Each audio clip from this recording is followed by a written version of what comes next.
Hello and happy Monday. Welcome to the weekly vlog. I have a very busy week ahead of me. I may have socialized too close to the sun. I planned multiple hangouts, like multiple days in a row, so wish me luck. Tomorrow, my coworker and I are gonna go to the movies together. We're going to see the drama with Zendaya and Robert Pattinson. We're both so hyped for it. I love A24 movies, and I also love both of those actors. So fingers crossed it ends up being a really good one. And then on Wednesday, my friend and I are gonna hang out. And then on Thursday, it's my roommate's birthday. So after work, we're gonna go hang out, do something fun. I'm not really sure what yet, but we will figure it out. 3 days in a row of socializing. Wish me luck. I'm gonna be sleepy, but that's all right. In terms of reading, I've got 2 things on the go right now. First up on my Kindle is Daggermouth by HM Wolfe, which is the most recent that I've heard of, at least, buzzy book that everyone's talking about. I'm currently 43% of the way through and having a pretty good time with it. I definitely liked the first 20% a lot more than where I'm at right now. I'm still really enjoying it, but it is very dramatic. It's a little bit overwritten. I think it could have used a pretty solid editor, but otherwise the world is fantastic and I quite like the characters. I'm especially interested in a lot of the side characters and I can't wait to see where it goes. It's a very dark, gritty, dystopian world. I'm also a pretty big fan of enemies to lovers, so fingers crossed this one stays really good throughout the second half of it. And then I'm also in the middle of This Cursed House by Sandeen, which I started over audiobook this morning, and I'm currently 44% of the way through and not loving it. Not disliking it. I like it enough to continue, but it's not quite what I was hoping for. It's not as atmospheric as I was hoping for. It's a Southern Gothic haunted house story set in New Orleans in the 1960s, which should be super atmospheric, but it's not really. And while I like the plot, I don't love it, and I like the characters, but I don't love them, so it's not quite hitting the mark, but I'm hoping the ending is going to make things really good. There have been some pretty good twists and turns so far, so I really hope that it'll pick up in the second half of the book. Otherwise, I think that's about it. Very short intro here, but I guess I'm not feeling that chatty right now. It is almost 11 o'clock at night, so I think I'm going to settle in on the couch shortly, probably watch an episode of Supernatural, and then go to bed. I'm trying to get better at going to bed before 1 o'clock in the morning when I have to wake up at 7 a.m. So maybe tonight I'll try and go to bed by like midnight. Wouldn't that be something?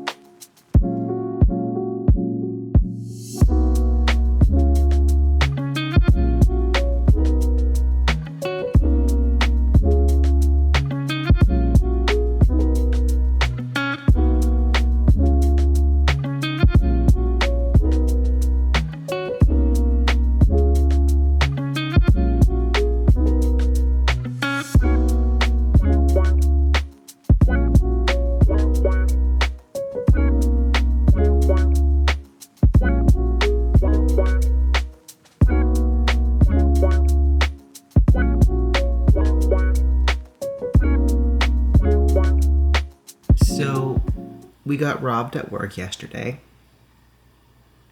Yeah. That was really scary. I don't really think that I've actually, processed fully what happened yet. It still doesn't really feel real. Not something that I ever thought I would experience in my life. Luckily, nobody got hurt.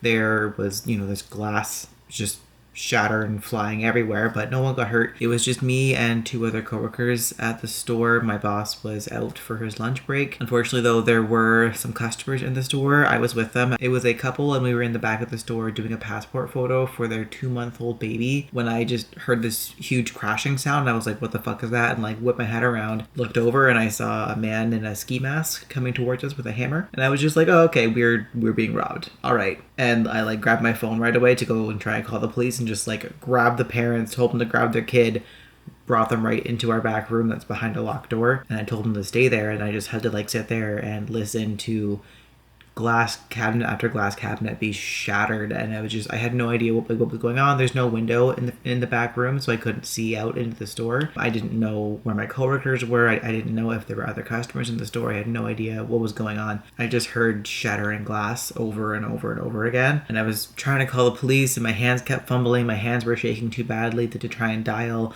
I was trying to do the iPhone like emergency call thing where you can hit the lock button a certain number of times, but I couldn't remember how many times to hit it. So my Apple Pay just kept popping up, and I was getting so frustrated. And then I tried to use Siri, but my voice was shaking, so Siri couldn't understand me. So then I was trying to dial, but my hands were shaking, so I did like 912 and then 914, and I'm just like, for fuck's sakes. It took me literally 6 tries to be able to call the police. And you know, like there's this couple with this baby right next to me. I was trying to make sure that they were okay and that they didn't get hurt. There was no glass anywhere near them. Police answered, and it was just, anyways, it was fucking chaos. We're not sure if it was 4 or 5 men in the store, and they just smashed as many glass cabinets as they could and grabbed whatever stuff that they could grab. They didn't interact with either of my coworkers. Everybody was totally fine. We're just obviously really shaken up. I'm gonna put in the video that I took. It's nothing graphic. It's just the aftermath and showing all the broken glass in the cabinets. But if you're sensitive to whatever, then just skip ahead like 30 seconds.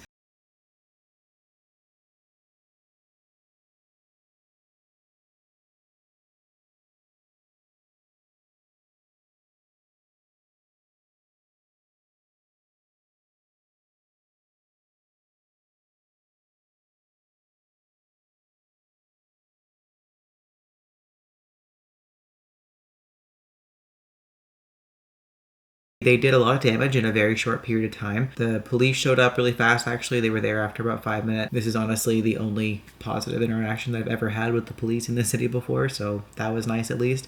But they handled things really well. They interviewed everybody. We obviously locked the door right away and like closed the store, but we did have a couple of people in the parking lot who ran to the door and said that they got it on video, they got the license plate, that kind of thing. So we let them come in for the cops to be able to interview them. And we spent about an hour and a half doing statements with the different police officers and detectives and a whole bunch of stuff. And yeah, it was just fucking chaos trying to get things dealt with and make sure that the couple that was in the store was okay and their baby was okay, and just trying to it was a chaotic time, obviously, as I'm sure you can imagine. And I was like trying to stay calm. The adrenaline in my body just would not go away, which honestly was kind of for the best, because I could feel myself trying to get into a panic attack, and I just was just like, nope, I do not have time for this right now. Lock that shit down. We are not panicking right now, which was great for the time being, but unfortunately I don't seem to be able to unlock that now. I still feel like completely numb and have really no feelings towards it right now, but I can't seem to get myself to process it fully. I keep trying to talk about it and hope that that would help me to kind of release the feelings that I have, but not yet. Granted, it was only like a bit more than 24 hours ago, so I need to just give myself some time to like fully process what happened. But it was fucking terrifying. I have never been so scared in my entire life. Like, just turning my head and seeing this man in a mask with a fucking hammer in his hand walking towards me and an infant right behind me. Oh my god. I have never felt like that in my entire life. I never imagined what that might feel like before. But even if I had, the actual reality of it was like nothing that I could have ever guessed.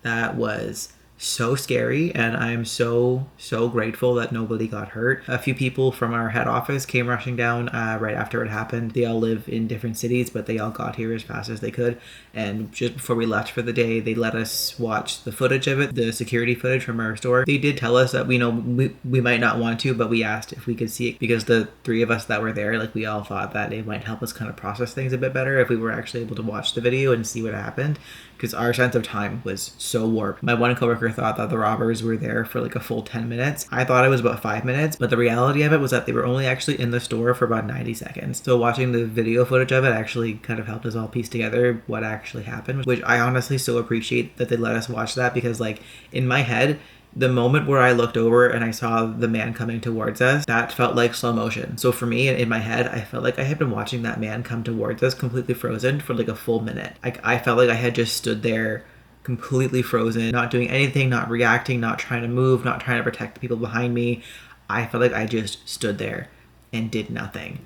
for so long. And after everything had calmed down, I was so mad at myself for not reacting how I should have. But then I watched the security footage, and that was actually not the case at all. What actually happened was that I heard the sound, my head whipped over, and within less than 10 seconds, I had my phone out for the police, and the parent and their baby were in the back room in less than 10 seconds of me hearing the sound. So that's pretty good, I think, actually. I'm really, really glad that I was able to see that video and actually understand that I did do a really good job. I did what I was supposed to. I kept everyone safe. I got them out of harm's way.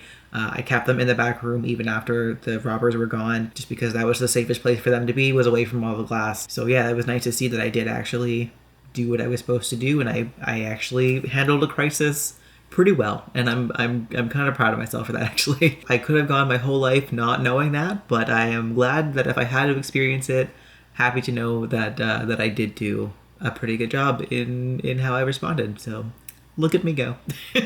Anyways, that was my day yesterday. Afterwards, I went over to my coworker's house for a couple of hours just for us to kind of decompress together and be able to talk things through and make sure that we were both okay. Our other coworker who was there, he went home with his partner. And then when I came home last night, I have the most wonderful friends. Within 10 minutes of the robbery happening, I was messaging every single person that I knew, because all I could think about was, if this made it to the news right away, if any of my friends saw in the news that my work experienced an armed robbery and they hadn't heard from me yet, I don't even want to know how that would feel. So I made sure to message everyone that I knew, and every single one of my friends got back to me immediately and like made sure that we were okay. And I had a couple of friends reach out to call me later on, like after the police were gone and everything. So when I came home, I talked to my one friend on the phone for like a full hour, and they sent me dinner, which was really nice. And then my best friend also sent me an Uber Eats order with my favorite snacks and some Lego to help me relax, which I haven't done yet, but I will do that soon. Which I have not been able to cry yet at all. I've been trying to cry because I know that I need to, but I just can't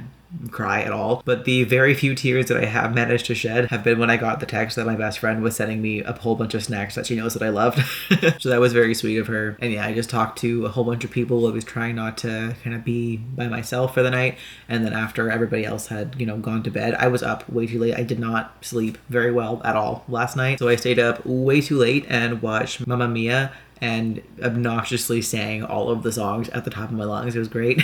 So that definitely helped to boost my mood quite a bit. But then, obviously today I'm still not doing great. My body is really sore from being so tense. I just can't relax at all. Obviously, I keep having to force myself to like put my shoulders down. I've been doing yoga a couple of times today, all that good stuff. So I'm trying to take care of myself, but yeah. And then my friend came over tonight, which we already had plans for. We made an extra stop at the bookstore just for some retail therapy, which is very nice. I didn't buy anything for myself, but I got my roommate, her birthday is tomorrow, and I bought her a book and a coloring book. But yeah, that's my story. Unexpected way for my week to go. I am very grateful that I had today off and I didn't have to go and like immediately be back in the store. I think tomorrow when I'm back at work is probably going to be a pretty challenging day. I have contacted my therapist. I will be booking an appointment as soon as possible. And the police also gave us the phone number for counseling for victims of crime, which is a free service that they offer. So if my therapist can't book me in soon enough, then I can contact them instead. And HR through my work also gave us some information for counseling through the company too. So I've got options. I got people in my life that love me, who are being very kind and loving and wonderful to me. So I'm good. I'll be fine. But solidly not fine at this exact moment, but it is what it is. My coworkers are fine. The couple and their baby are fine. Everyone's good. We're all just very, very shaken up and definitely just a little bit traumatized. So hopefully they catch the guys. I honestly doubt that they will. This is nowhere near the first place that's been robbed in the city in the last couple of months. There seems to be a string of robberies very similar to this one, so the police think that it's all linked to the same people. They were saying yesterday that they think it is gang related. Of course, they're doing their best to catch the people who are doing it, but unfortunately, not much is coming of it. So they will likely just get away with it and probably keep doing it until they eventually get caught.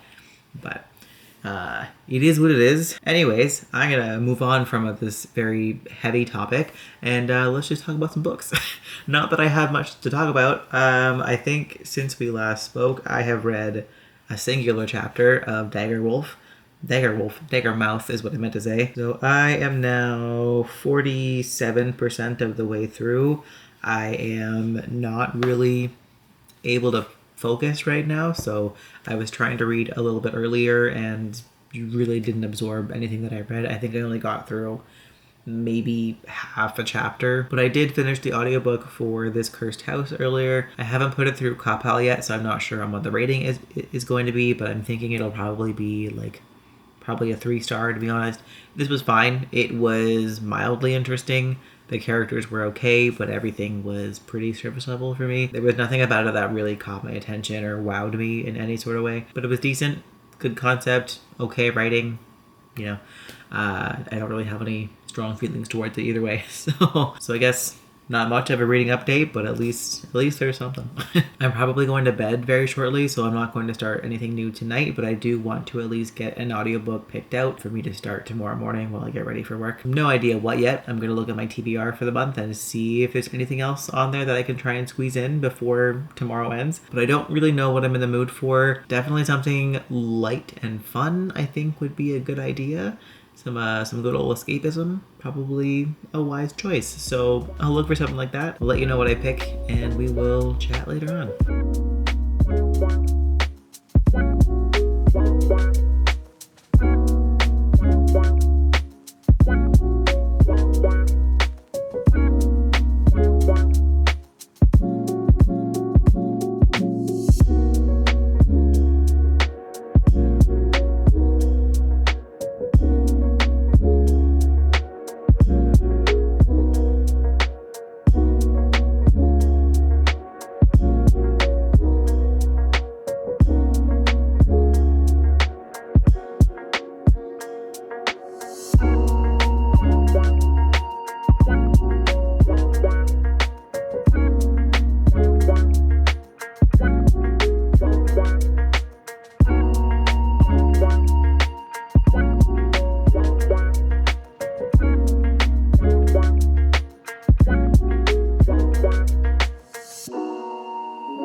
Good morning. Happy Sunday, everybody. I totally meant to update earlier in the week, and I just have not had both the energy or the time. It's been a very busy week. My headspace is not the best, so bear with me here. But yeah, I've had a lot to do this week. Namely, on Thursday, it was my roommate's birthday, so I took her out for a drag show. We had a whole bunch of fun. It was so good. At the end of the show, we took a photo with all the drag queens, and I am so short. I'm just this tiny little thing in this sea of drag queens. It's hilarious. I'll block out my roommate's face and post a picture of it here, but it's so funny. Other than that, it's just been a lot of housework, and my friend came over on Wednesday night. Work has been nuts. It's been both really busy at work and just every single customer who comes in sees our broken cabinet is oh, what happened? So I've been having to retell the story of the robbery over and over and over again, and it's exhausting. Also, Tony is back here. Yeah, so it's just been a very, very long week, and I can't wait to have a day off, but I still have to work today, Monday, and Tuesday, and then I can have Wednesday off finally. Anyways, I don't have long to chat here because I do have to get ready for work, but I have a whole bunch of reading updates actually. There's been many changes since Wednesday. I started the audiobook for Love is a War Song by Danica Nava.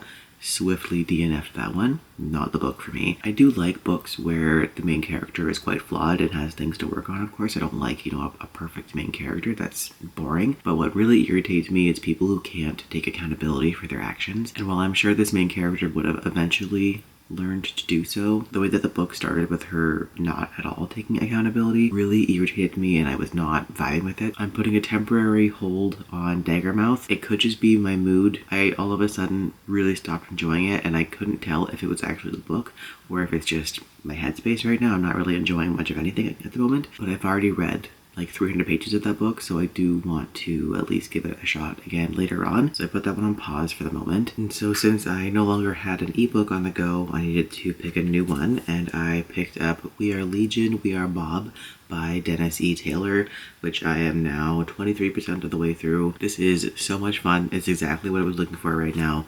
It is silly, but still interesting and engaging.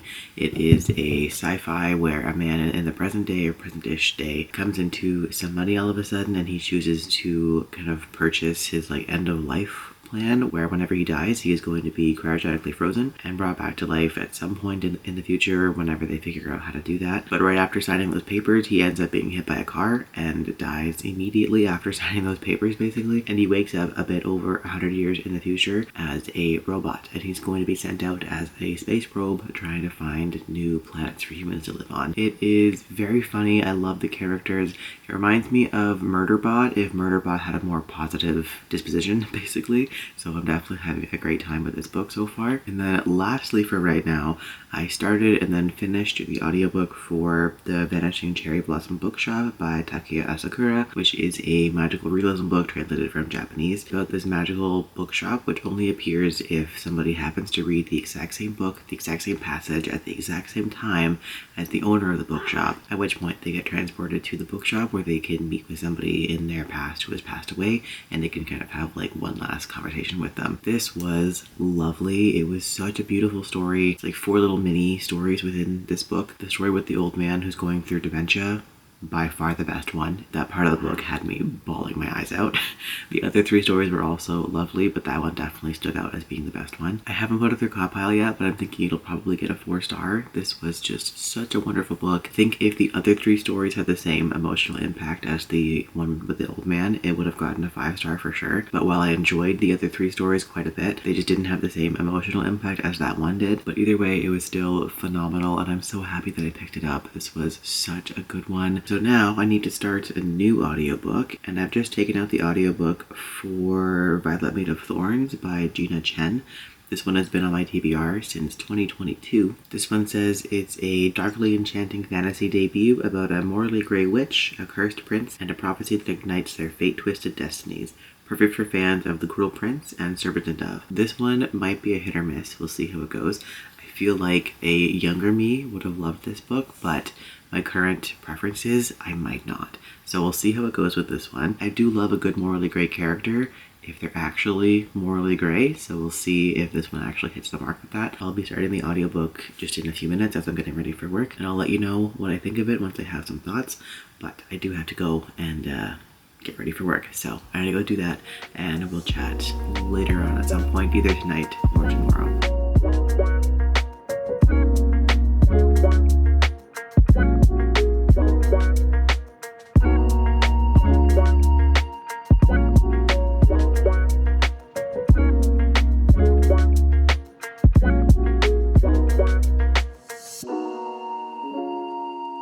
Hello, happy Monday. Time to wrap up the weekly vlog, which I actually only have a couple of updates. So first of all, I did end up starting Violet Made of Thorns by Gina Chen, and I am unfortunately loving it. I'm having a great time with this book, and I say unfortunately because looking at Storygraph, this book was supposed to get a sequel. It's listed as the first book in a series, so I'm assuming it's going to end on a cliffhanger, but it never actually got a sequel. This book was published 4 years ago, and there is no news about a sequel. So when I realized that, I was kind of hoping that I would end up not liking it because I don't want to get invested in this story and then end up not able to finish it, but it is actually really good. It's very entertaining, and I love the characters.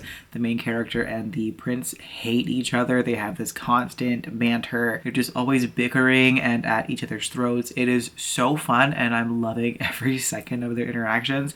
The setting is fantastic. The glittering balls, it's awesome. It's just so beautiful. There's some great description of food in here. Like, I am really, really enjoying this book, and I am most likely going to end up sad with the ending because it's definitely going to be a cliffhanger, and I'll likely never get to find out how it ends. But it is what it is. I'll just enjoy the ride while I'm here and just be sad when it ends. But anyways, right now I am 46% of the way through, and I will finish this up in next week's vlog. And then my other read is We Are Legion, We Are Bob, which I am now 41% through and also having a pretty good time. It's not as interesting as I was hoping it would be. I am getting a little bit bored just because it's a lot of like science talk, and they're doing all these experiments and a whole bunch of things in deep space. And I think I would like this better as an audiobook, but just reading it with my eyes, I am kind of zoning out a little bit. But the audiobooks are Audible only, so I don't want to use a credit when I'm already almost halfway through the book. It just feels like a waste of a credit. But if I decide to carry on with the series, I'll probably do the audiobook route from then on. But yeah, those are the two things that I'm reading. I don't think I have any other updates. I should actually double check that first. Yeah, that's it. That's all the updates. So thanks for coming along on this very unexpectedly eventful week. That was definitely not where I anticipated my week going. I'm here, I'm kicking, doing all right, so it is what it is. Anyways, I'm gonna leave that there. Thanks as always for watching. I hope you had a better week than I had, and I will catch you in the next video.